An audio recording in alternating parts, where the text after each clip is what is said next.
নমস্কার বন্ধুরা, আজকে তোমাদের জন্য নিয়ে এসেছি খুব স্পেশাল একটা রেসিপি। এটা হচ্ছে মাছের তেল ভাজা। খুব সুন্দর, খুব টেস্টি এটা। প্রথমে মাছের তেলটা ভালো করে ধুয়ে নিয়ে তার মধ্যে পেঁয়াজ ছোট ছোট করে কুচি করে, তার মধ্যে লবণ আর সামান্য একটু হলুদ, এগুলো পরিমাণ মতো তোমরা দিয়ে নেবে।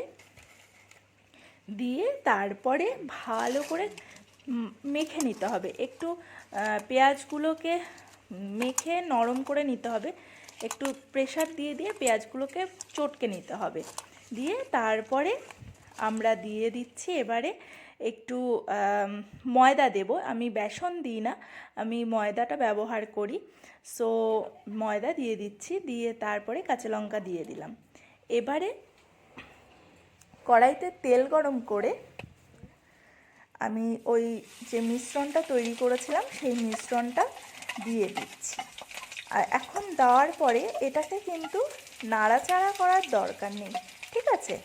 যেরকম দিচ্ছ সেরকমই দিয়ে একটুখানি ওপরের যে পোর্শনটা সেটাকে একটু এদিক ওদিক করে ঠিকঠাক করে দেবে। বেশি নাড়াচাড়া করবে না, প্রথমে হতে দেবে, ঠিক আছে?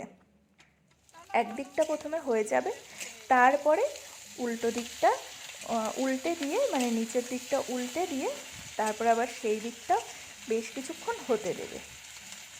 এইভাবে বেশ ভালো করে কিন্তু এটা করে নিতে হবে, কারণ ভেতরটা অনেক সময় কাঁচা থেকে যায়। অতএব ভেঙে ভেঙে দুদিক, মানে সব দিকটাই ভালোভাবে কিন্তু রান্নাটা করে নিতে হবে।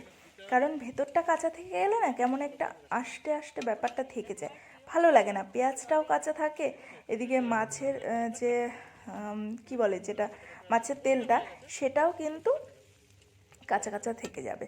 তাই জন্য বেশ সব দিক ভালোভাবে নেড়ে চেড়ে লাল লাল করে ভেজে একদম তুলে ফেলবে। খুব সহজ এই রেসিপিটা, কিন্তু এত টেস্টি হয়, মানে করে না খেলে বুঝবে না। তাই অবশ্যই কিন্তু বাড়িতে এই রেসিপিটি তোমাদের করা চাই, এবং খেয়ে আমাকে জানাবে কমেন্ট বক্সে যে তোমাদের কেমন লাগলো।